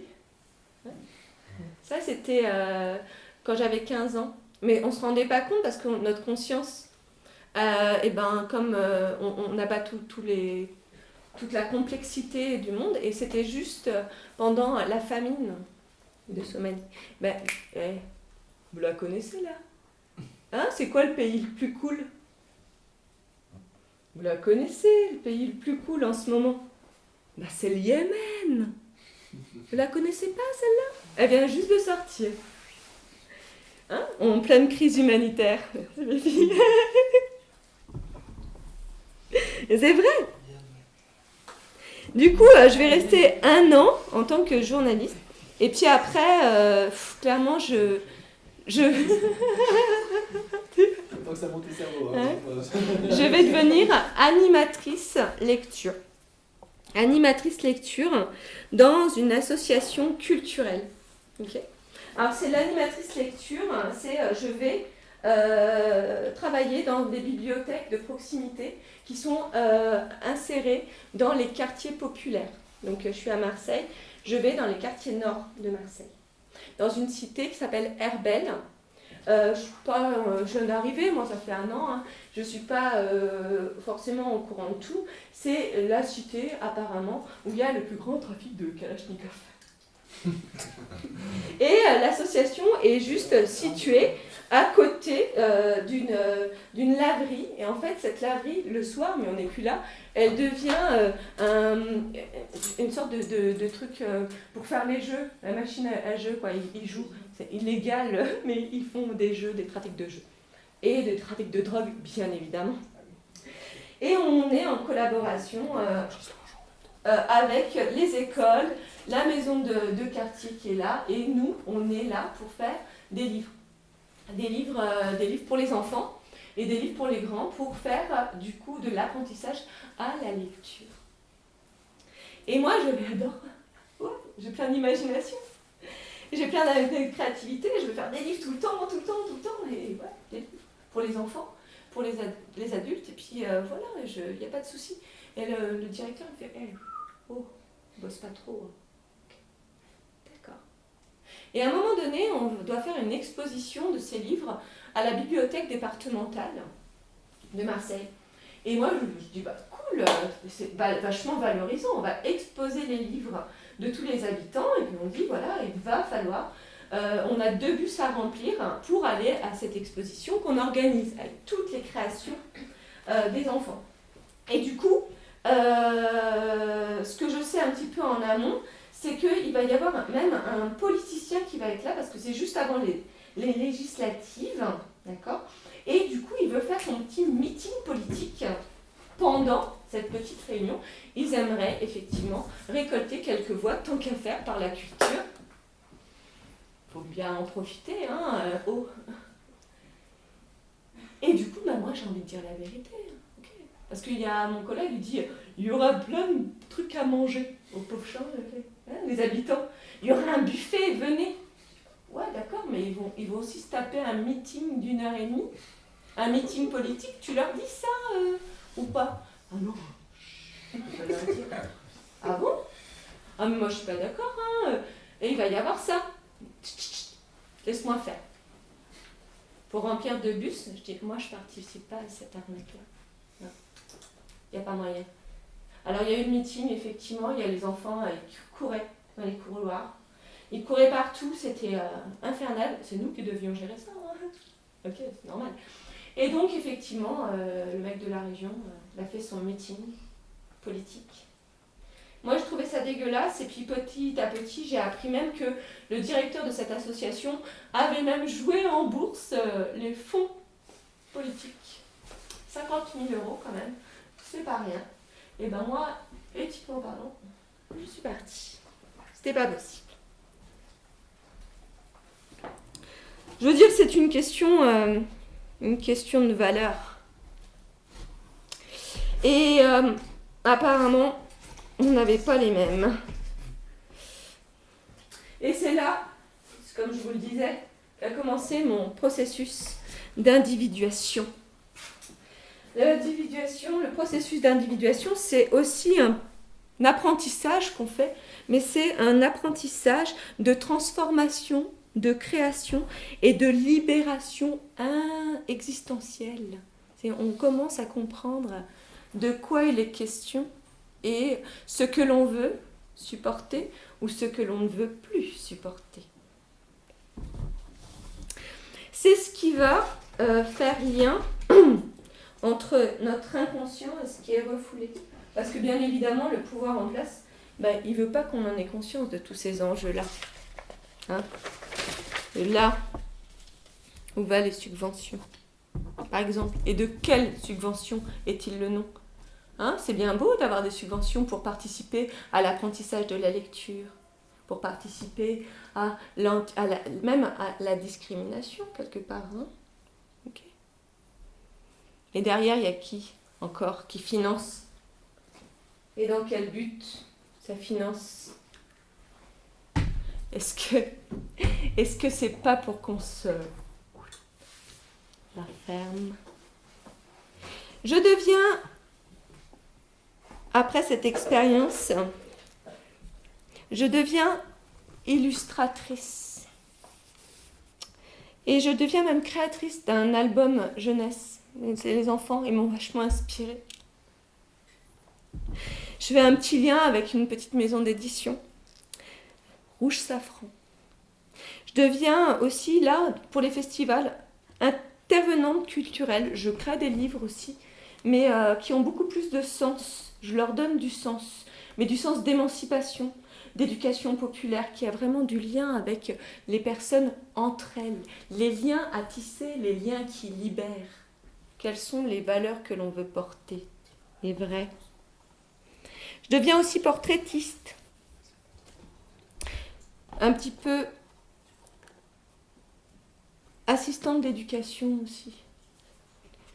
Conteuse, c'est mon processus d'individuation, d'accord?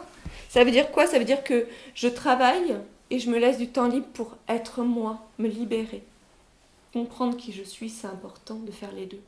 Si on est dans le travail, on est comme ça, on ne peut pas se comprendre soi-même, ce n'est pas possible. Il faut faire un petit peu l'un et un petit peu l'autre.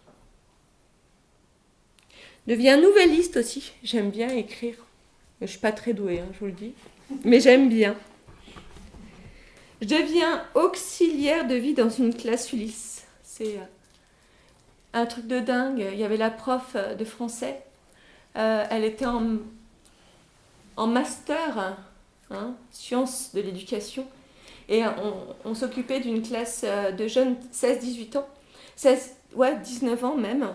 Et ils avaient tous des difficultés cognitives, c'est dyslexique, dyspraxique, tout ça. Et en fait,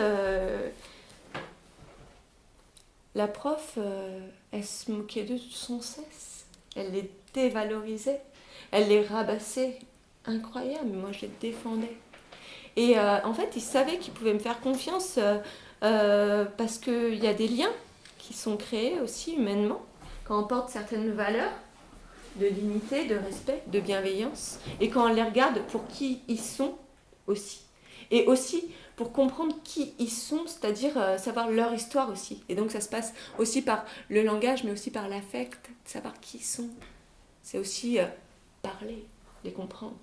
Et du coup, ils me disaient vachement plus de choses, de ce qu'ils vivaient dans les quartiers, tout ça, et de où ils étaient, et pourquoi ils avaient ces problèmes cognitifs vis-à-vis de ce qu'ils vivaient dans leur famille et dans la société. Tout est lié, le corps et l'esprit.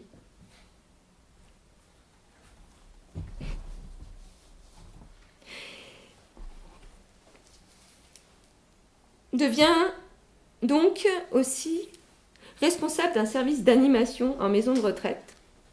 Il y a 195 personnes dans cette maison de retraite.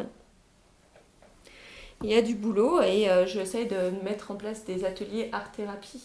C'est compliqué de changer les états d'esprit, surtout quand ils sont bien structurés et on a les habitudes. Et quand il y a des habitudes, c'est difficile de les changer, de changer de regard. C'est compliqué. Et du coup, je crée, comme ça, avec un copain, une association qui promeut la bienveillance auprès des personnes âgées. Et comme pour les regarder, malgré le fait qu'elles soient vieilles, et ben, c'est pas parce qu'elles sont vieilles qu'elles sont plus vivantes, bien au contraire. Parce que de temps en temps, on les regarde de temps en temps, tu sais, comme si elles étaient en état végétatif, comme si elles n'avaient plus de vie. On les a enlevées de la société, mais en maison de retraite, et puis comme ça, elles ne sont plus. Maison de quartier. Elles ne sont plus visibles, mais c'est comme en maison de quartier, on a mis les pauvres, ils sont plus visibles, c'est exactement pareil. Et comme mon compagnon, il est d'origine, il a des origines, il est né à Roubaix, lui, ses origines sont roubaisiennes, comme le poids de toutes les représentations sociales que ça peut engendrer, Roubaix. Et on déménage et on arrive à Lille. Okay. Et donc à Lille, je continue mon chemin, mon processus d'individuation, de socialisation. Je trouve un nouvel espace social, d'accord ? Et je continue mon processus d'individuation. Et là, je deviens intervenante NAP. Et j'arrive à la maison de quartier des Moulins. Je deviens animatrice, encore une fois, pour les 6-12 ans. Alors, je fais des animations pour ludiques, d'accord ? Et j'essaie de mettre du sens dans ces animations-là. Et je ne vais pas tout raconter parce que c'est une expérience qui a duré quand même 2 ans. Et du coup, il y a juste une anecdote que je voudrais vous dire quand même. Je suis avec l'animateur jeunesse des 18-25 ans, qui s'appelle Mehdi. Et on est avec un groupe, voilà, et on va vers la mairie de Moulins. Et sur le chemin, il y a un petit stade de basket. Il y a un terrain de basket. Et donc, je me balade avec lui et ce groupe-là. Je ne sais plus ce qu'on va faire d'ailleurs. Et les jeunes regardent le terrain de basket. Et ils disent « Ah, mais c'est pas... c'est pas normal, là. » Il est où l'animateur ? Ils sont en train de jouer au basket, il est où l'animateur ? Il est où l'animateur ? Alors là, j'ai commencé à prendre un petit peu de distance avec le milieu dans lequel je suis. Beaucoup, hein, puis le journalisme, en fait, je suis un petit peu tangent au niveau du boulot. Hop, d'accord. Et je dis, mais là, j'ai vraiment l'impression de ne plus être animatrice, mais plutôt agent de police. Je les encadre ou quoi? Est-ce que je ne suis pas en train d'encadrer ces jeunes-là pour les cadrer dans leur espace de vie? Quelle marge de liberté ils ont s'ils ne peuvent même pas aller faire un basket sans leur animateur, voire leur éducateur? C'est quand même leur quartier, je veux dire. Dans cette maison de quartier, on va me proposer un nouveau poste. Je vais devenir agent de développement local. Et parallèlement, je vais faire un BPGEPS animation culturelle. Agent de développement local, je me retrouve dans, encore une fois, mais j'adore, mais c'est mon terrain, vous comprenez. Je suis née dans les quartiers populaires. C'est mon espace de vie, c'est mon terrain. Je suis issue du quartier ouvrier. C'est entré dans mon corps. Et du coup, là, je suis à Trévis, résidence. 900 habitants, à peu près, dans des tours. Et moi, je suis dans un petit local. Et j'apprends, mais bien plus tard, qu'en fait, ce local-là était tout le temps fermé parce que l'animatrice que j'ai remplacée, elle flippait. Ah bah oui, il y a les dealers du coin, attends. Oh. Et je fais plusieurs projets. Alors rapidement, je fais quand même un projet, je demande une subvention à la SNCF pour une subvention solidarité pour créer une zone de gratuité avec plusieurs projets, tout ça. Et pour la faire vite, je demande cette subvention et je l'ai, j'ai 1 000 €. Je suis trop contente. Je veux mettre plein d'objets à disposition des habitants en lien avec eux. Hein, et ben, j'aurai le droit d'utiliser seulement 200 €, voire moins. Parce que ce qu'on ne m'a pas dit, parce qu'on ne dit pas tout, hein, c'est que cet espace-là, ben, il est en dette, en déficit, et la maison de quartier, elle n'a pas payé le loyer depuis longtemps. Et du coup, ben, les sous que moi je ramène ou que je sollicite, et ben, c'est pas du tout pour les habitants. Oh, faut pas rêver, ouais. T'as cru rêver là avec ton humanité. C'est ce que ma directrice m'a dit. Hein. Tu crois aller où avec ton humanité? Ben oui. Il y a le jeu politique, faut pas l'oublier. Hein. Faut pas oublier ce qu'il y a en dessous. Au-dessus plutôt. Bon, alors, je ne suis pas restée parce qu'on m'a proposé un autre boulot. Ah, j'ai pas assez de tissu. Je deviens médiatrice culturelle. Médiatrice culturelle à Valenciennes, dans une petite association aussi culturelle. Et là, je vais la faire courte aussi, d'accord? C'est incroyable, mais vrai. C'est... Ah oui, pardon. Je suis agent de développement local. Hein, on me demande du coup de faire des actions pour le vivre ensemble, bien sûr, évidemment. Ça serait trop bête de ne pas le mettre. Hein. Je dois créer du vivre ensemble. J'ai des subventions pour le vivre ensemble aussi. Okay. Et je deviens donc médiatrice culturelle à Valenciennes. Et là, donc je dois amener les individus, les pauvres, les bénéficiaires du RSA vers la culture, d'accord? Dans les musées, tout ça, je dois créer des parcours culturels. Mais en fait, on me demande, clairement, de créer, non pas des parcours vers la culture, mais on me demande de créer des parcours vers l'emploi. C'est des bénéficiaires du RSA, okay? Et plus... Alors là, il y a vraiment une interrogation, d'accord? Plus on a de bénéficiaires du RSA, plus on touche des subventions, l'association. Okay? Donc il faut qu'il y ait des subventions, hein, et il faut qu'il y ait beaucoup de bénéficiaires du RSA. Donc il faut aller les chercher. Ils sont où? Hein? Et comme ça, on justifie le fait qu'on ait des petits sous-sous. Et le problème, c'est que c'est complètement dingue, c'est pas logique.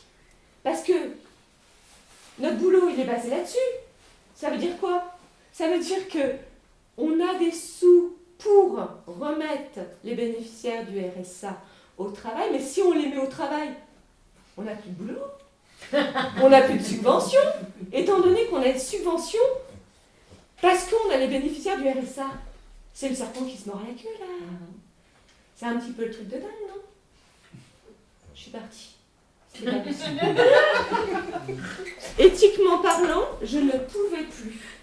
Je ne pouvais plus. Je lui ai dit, c'est pas possible. Je ne peux pas faire ça aux gens. C'était impossible. Alors, je me suis mis à peindre. J'ai fait de la peinture et j'écris des poèmes aussi. Là, en ce moment, je prépare une exposition. Et puis, j'ai préparé, du coup, aussi... Ah oui, quand même. Pourquoi il est sonné ? Pardon. Ah oui, donc je prépare de la poésie, pardon. Ok. Et je vais mettre ça là, mais je ne l'ai pas expliqué. Je le ferai à la prochaine, je suis désolée. Je ne me rappelle plus. Quoi, si, je sais ce que je veux dire, mais c'est trop long, je crois. Et du coup, aujourd'hui, j'ai rencontré l'étincelle, ou plutôt, je l'ai conservée. Et je me suis improvisée, du coup, comme vous avez pu le constater devant vous.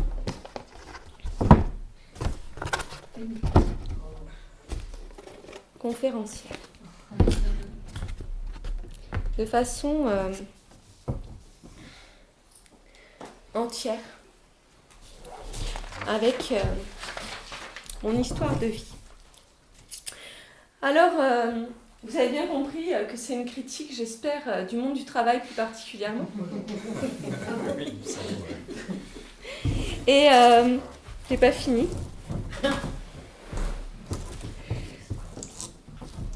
Et quand on fait des dossiers de subvention, il faut bien sûr les mots. Il faut bien tourner les phrases pour avoir ce qui fait qu'on a des sous dans ce système-là. Hein. D'accord ? Donc il y a des dossiers de subvention. On a des projets, et c'est ça qui est incroyable, c'est par exemple à Moulins, toutes les associations, toutes les maisons de quartier, il y a un sujet, il faut travailler sur la radicalisation. Oh putain. Ok ? Moi j'ai fait les formations. Hein.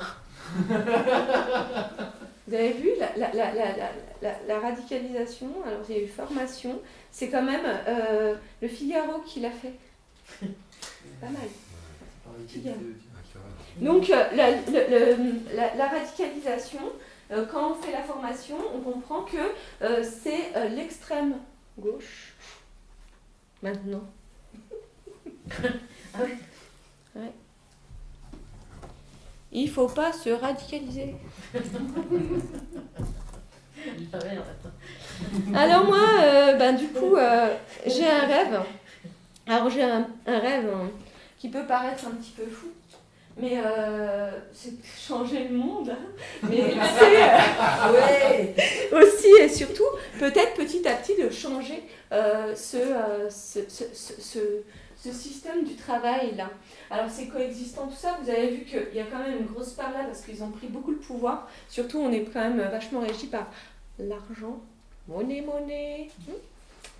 Et du coup, il y a certaines valeurs qui ont été un petit peu mises de côté et pourtant qui fait réellement, comme l'amour par exemple, l'amour de l'autre, parce qu'on est devenu égoïste, on voit plus l'autre vraiment de façon juste et honnête, et du coup on a un petit peu perdu le sens de notre existence. Et on peut changer les choses, mais on nous dit que non, hein. Par contre, on nous dit que non. On nous dit que c'est ici, le pouvoir. C'est là où tu peux monter en grade. C'est là où tu peux avoir un statut social. C'est là où tu peux prendre, gagner ta vie correctement et puis peut-être même partir en voyage, faire le tour du monde. Tant qu'à faire. Vous savez, il y a un nouveau bail en ce moment, c'est le bail mobilité. Il faut être propriétaire quand même pour l'avoir, c'est un tout nouveau.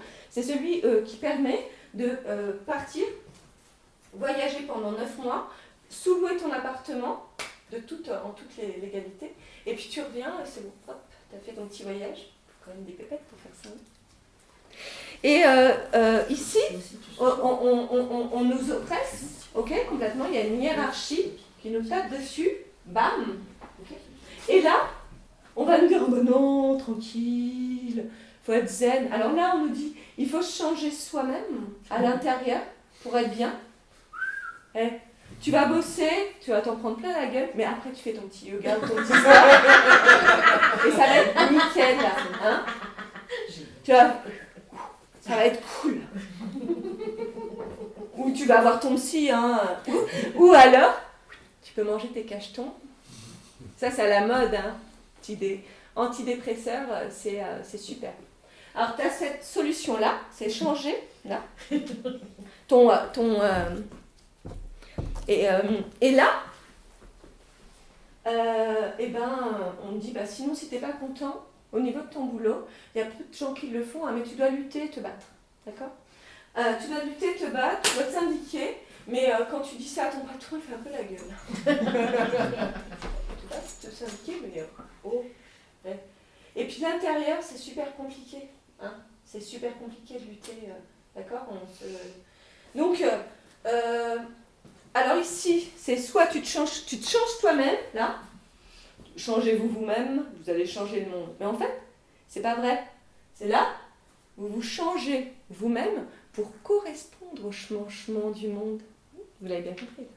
Et là, il faut supporter, ok, et vous luttez, vous manifestez, vous en prenez plein la gueule. Il y en a qui perdent leurs yeux, leurs bras, tout ça. Mais ça bouge pas tellement, en fait. À part vous en prendre plein la gueule. Parce que je crois profondément qu'on ne peut pas changer le monde dans lequel on est, dans le système. Et ces deux solutions-là, elles sont dans le système. Elles sont pour le système, d'accord ? Là, bientôt, et c'est déjà le cas, hein, on va demander à des artistes de renom de rentrer dans les entreprises pour faire des petits ateliers qui supportent le travail qu'ils ont, la pression qu'ils ont, pour les relaxer. On va faire des petits ateliers culinaires peut-être, des sushis. Ça ira mieux dans votre vie. Et du coup, on nous a bien dit, on nous a bien expliqué que ce monde-là, il ne pouvait pas changer, c'était le pouvoir en place et c'est comme ça et c'est pas autrement. Il est immuable, il ne peut pas changer. Eh bien, ils sont bien accrochés à leur pouvoir. Ils vont pas nous laisser la main comme ça, faut pas rêver. Mais vous avez bien compris qui jouait de notre corps et de notre pensée. Mais si on rentre dans le monde du travail en changeant les idées, en arrêtant de se mentir, en arrêtant de mentir au public, en leur disant la vérité de leur oppression, en rentrant, mais en ayant un regard réel sur ce monde. C'est-à-dire qu'il faut sortir, en fait, ce qu'on nous dit jamais. Parce qu'ils ne veulent pas qu'on sorte. Ils ne veulent pas qu'on se libère, faut pas rêver. Ils ne nous donneraient jamais les clés. C'est pour ça que la liberté, ça s'arrache. C'est dans ce sens-là. Et ça fait mal. Et donc, il faut regarder le monde en dehors pour pouvoir agir dessus. Et quand on comprend qu'on travaille avec du vivant et qu'on est tous les mêmes, et qu'on a tous la même humanité, et qu'au final, on a tous les mêmes valeurs de justice, de liberté, d'équité. Et que quand on regarde l'autre vraiment dans son humanité, avec tout ce qu'il y a là, dans son égalité, ça veut dire quoi égalité ? Attention, parce que c'est un mot-là qui est en train, il faut défendre les mots, il faut qu'on défende nos mots, parce que c'est un mot-là qui est en train de se transformer. Égalité, au sens premier, c'est qu'on est tous égaux, c'est-à-dire qu'on est tous des humains, on est tous liés les uns aux autres, on a les mêmes racines de l'humanité. Égalité, c'est ça. Okay. Et là, ils sont en train de nous dire, on est tous les mêmes, on a le même cerveau, on est tous formatage, le même formatage, les mêmes. Okay. Ça veut dire que l'handicapé, il ne va plus avoir sa petite allocation qui faisait sa particularité. Il va devoir aller bosser comme les autres. C'est pas parce que tu es handicapé que tu n'es pas comme les autres. La personne âgée, jusqu'à... C'est les mêmes, on est les mêmes. Regardez, on les a vus là, les gilets jaunes. Il y a des femmes, elles se font taper de la même façon que les mecs. Hein. On ne fait pas attention si c'est un mec ou une fille. C'est sexiste. La solution pour changer réellement cette organisation, cette oppression, d'accord, qu'on a dans le travail, elle est collective. Et elle se fait 1 plus 1 plus 1 plus 1. Ça veut dire que si on change notre façon de travailler à l'intérieur, mais il faut prendre conscience de tout ça, de tout ce bazar, et bien là, on peut changer les choses. Mais par contre, il faut désobéir. Et il faut mentir comme eux. Ils mentent, on ment. Ils nous mentent, ils mentent. Il faut leur mentir. Pourquoi ? Pour garder toujours en face avec qui on travaille. En fait, quand on rentre au travail, il faut toujours se poser la question de quoi je participe et à quoi sert mon travail. C'est super important. De quoi je participe et à qui sert mon travail. Et si il sert à l'oppression ou à la manipulation, il faut partir. Il faut plus se laisser faire. Parce que la puissance, ils pensent l'avoir, mais c'est un leurre, c'est pas vrai. La puissance, et tout le monde le sait, et tout le monde commence à le comprendre et à le savoir, elle est là. Notre vivant, nos vies, on a une vie. Elle a une durée dans un espace-temps. Mon père a travaillé toute sa vie. C'est 15 ans jusqu'à ses 65 ans dans la restauration. Il est mort à 65 ans en fait. Il a très peu profité de sa retraite. Déjà, retraite, vous ne trouvez pas ça un mot bizarre quoi ? On fait toute sa vie au travail et puis après on doit se mettre en retrait de la société, comme si on n'existait plus. On est en retrait du monde. Moi, personnellement, à 65 ans, je suis désolée, je serai encore moi, encore là, hein, et ils n'auront certainement pas pris ma liberté. Merci.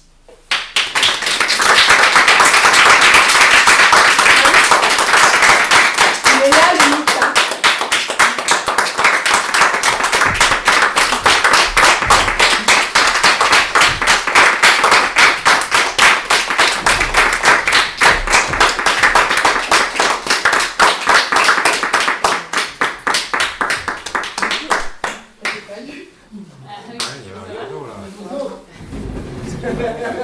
T'es dans le couloir.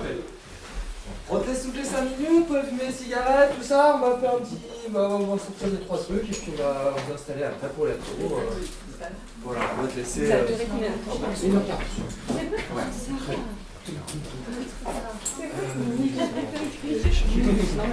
T'as vu ? J'ai oublié.